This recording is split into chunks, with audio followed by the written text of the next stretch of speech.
But I think we need a category in the game books of stupidity. Like, who was stupid? Like, check this box. Like, there's so much stupidity going on. Like, it's almost insulting to the greatest coaches of all time.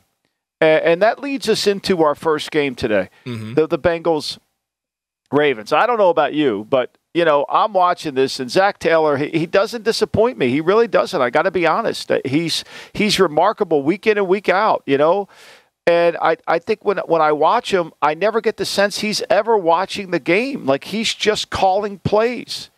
Like, and if it wasn't for his defensive coordinator, Lou Anarumo, I think the whole thing would fall apart. I think that guy should be one of the coaches of the year. He's tremendous. He's just absolutely tremendous.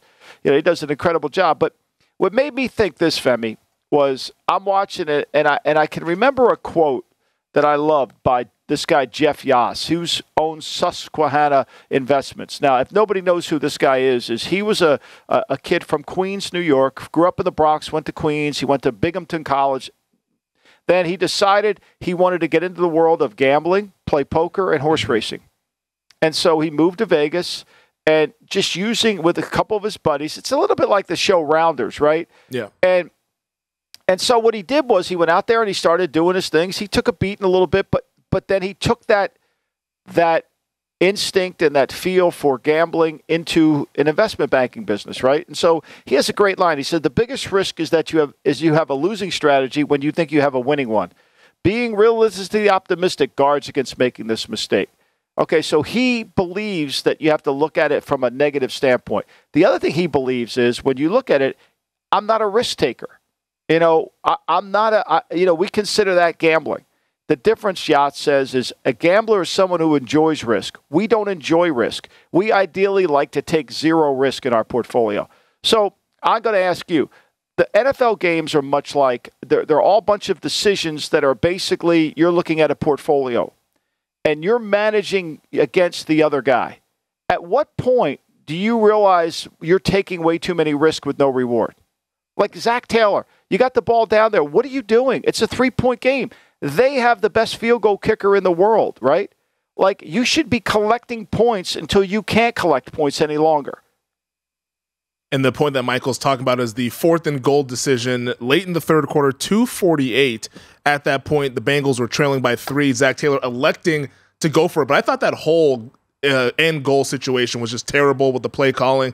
They ran Philly special, which everybody's ready for now in 2022, at least should be ready for that. And then the shovel pass, which more and more teams are able to defend those shovel passes. That was the call there on 4th down, and it ended up being incomplete. The Ravens then went and drove the ball down the field and kicked the field goal to go up by 6.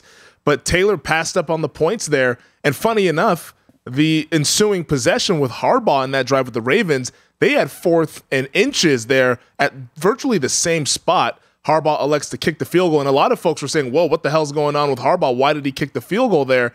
But it ends up being that the difference in the game is the Ravens were able to go down and just needing a field goal to win with Justin Tucker being as money as ever.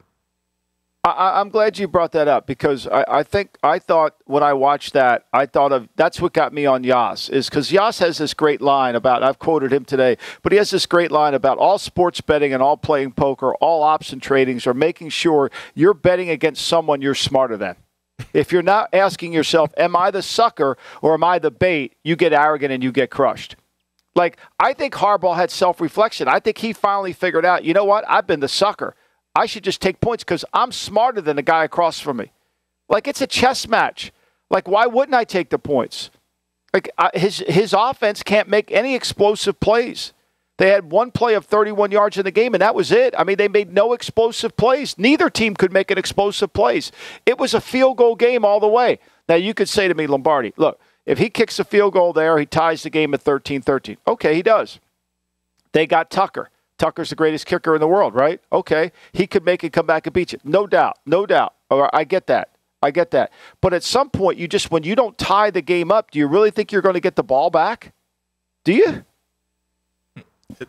It's tough. And to the Bengals' offensive credit, they had that really good touchdown drive there. But when you look back at those points that they gave up, it's difficult. Yeah, I mean, look, they had in the fourth quarter here, Fem. In the fourth quarter, they had one drive, 13 plays, 6 first downs, and they got a touchdown. That was right? they made their explosive play chart. They had one play for 33 yards. That was it. They can't make an explosive play. They can't make one. They can't protect the quarterback. They can't make an explosive play. And they continue to want to go for it on fourth down. He passed up John passed up a long field goal early in the game, right? And he passes up points. Like, at some point, I don't understand this. Mike Brown, who I have great respect for, he grew up in football. He's watching this guy just give games away. Just give games away with his strategy. Like, and if it wasn't for that defensive coordinator, Lou, I don't know what they would do. I mean, that guy did an incredible job. He does an incredible job each week. He's got to be the most frustrated coach in America.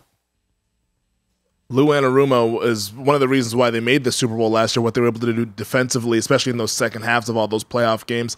And I think the point back to Rounders, which is one of my favorite movies with Matt Damon and the crew, it's if you can't spot the sucker in the room, you're probably the one that's the sucker. and that's, yeah, I mean, like, I don't understand how we don't take this. Why aren't we spending more time understanding who our opponent is in this chess match? Like, why aren't we doing that? Like, aren't we watching the game? Like, okay, look, I get the fourth quarter's a standalone game. I get that. But at some point when we're watching these games, like, why are we taking all these risks when we're not getting any reward out of it? I mean, nobody talks about it, but how many games have been lost by not taking the points? I mean, we'll get to him in the next block, but Kevin Stefanski might be the leader in the clubhouse here. Mm-hmm. Now, he's got the analytic department there at Cleveland all behind him. But at what point does the analytical department come out and say, we blew that call? Like, they're never wrong. They're never wrong. Like, and I don't understand, and I don't want to give analytics a bad name, because I do think there's a part of it that makes sense.